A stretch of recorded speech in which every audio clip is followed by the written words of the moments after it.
Selang berapa jam menjelang keberangkatan Presiden Jokowi ke Solo, tiba-tiba terdengar berita yang sangat mengejutkan. Seorang teroris nekat melakukan bom bunuh diri di halaman Mapolres Surakarta Solo. Peristiwa itu menewaskan seorang pelaku dan seorang anggota polisi. Pelaku yang tewas di tempat saat memasuki pekarangan Mapolres dengan sepeda motor itu kemudian meledakkan sebuah bom rakitan.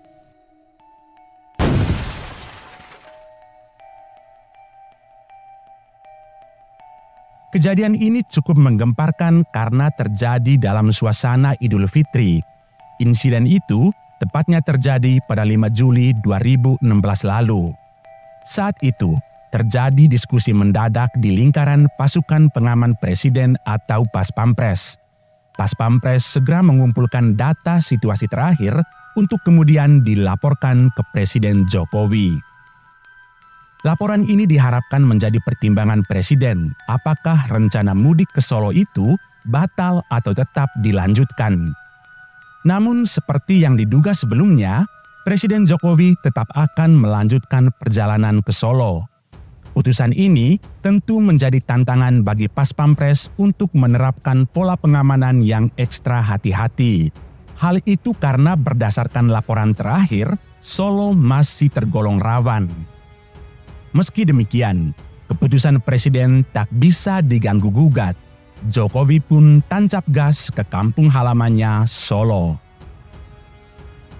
Sore itu menjelang salat asar, Komandan Paspampres Muhammad Hasan mengecek pelaksanaan pengamanan di pos pintu masuk perumahan. Hasan mendengar suara orang mengaji dari masjid terdekat. Saat itulah ia baru sadar bahwa hari itu adalah hari Kamis dan esoknya Presiden harus salat Jumat.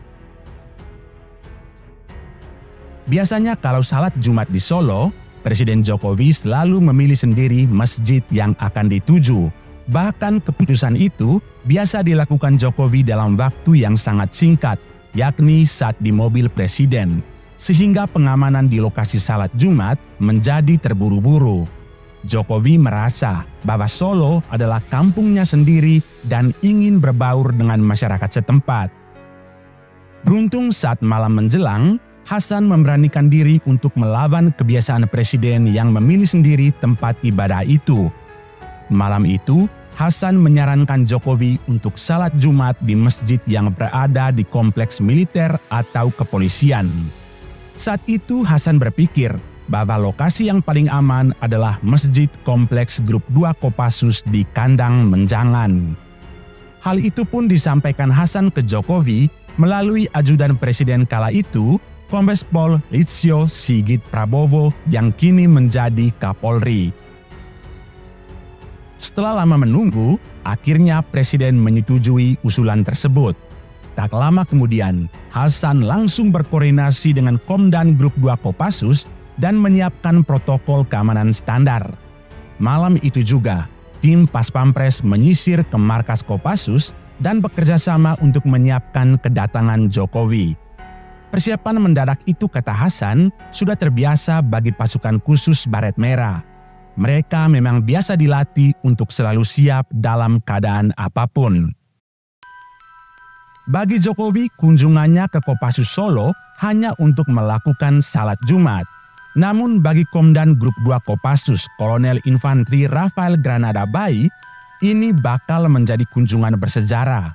Pasalnya, Presiden belum pernah berkunjung ke markas Kopassus atau satuan Kopassus lainnya. Maka sudah bisa ditebak, Rafael sebagai Komandan Grup 2 melapor rencana kedatangan Jokowi itu ke Danjen Kopassus. Dari Danjen Kopassus, laporan diteruskan ke Kepala Staf Angkatan Darat dan sudah bisa ditebak, Kasat akan melapor ke Panglima TNI. Padahal sebelumnya, Jokowi memberi arahan agar cukup Pangdam dan Kapolda saja yang hadir di salat Jumat tersebut. Akhirnya malam itu juga, kehadiran 3 pejabat tinggi TNI tersebut dipastikan hadir di Grup 2 Kopassus menyambut Presiden Jokowi. Wah, besok kesatrian Kandang Menjangan akan bertabur bintang, ujar Kolonel Rafael. Esok paginya, Danjen Kopassus tiba dengan pesawat penerbangan pertama. Adapun Panglima TNI Jenderal Gatot Nurmantio terbang dari Malang dan Kepala Staf Angkatan Darat Jenderal TNI Mulyono kebetulan tengah mudik ke Boyolali kampung halamannya, sehingga dialah yang paling dekat dan lebih cepat datang ke Mako Grup 2 Kopassus. Saat Presiden Jokowi datang, ia langsung disambut dan Grup 2 Kopassus Kolonel Rafael.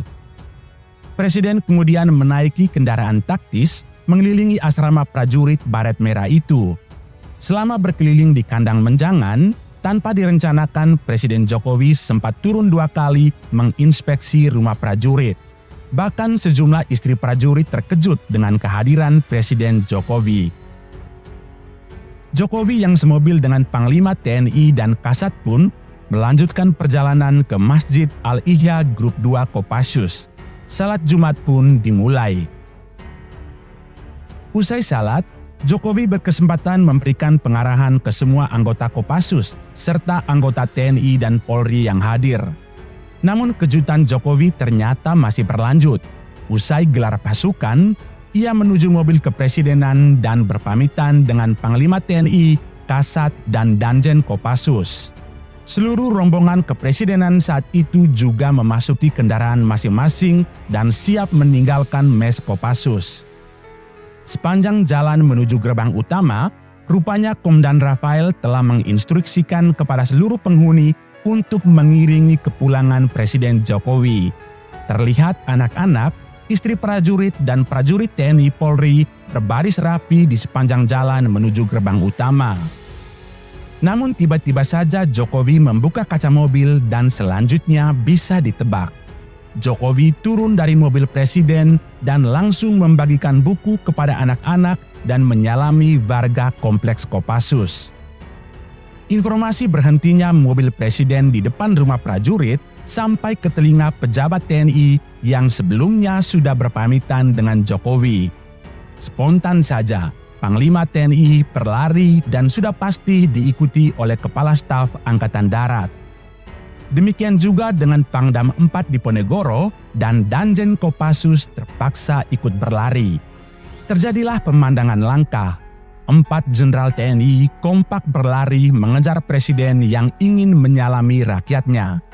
Momen ini pun sempat viral di media massa. Seusai acara, Komandan Paspampres Muhammad Hasan mengaku dipanggil oleh Panglima TNI.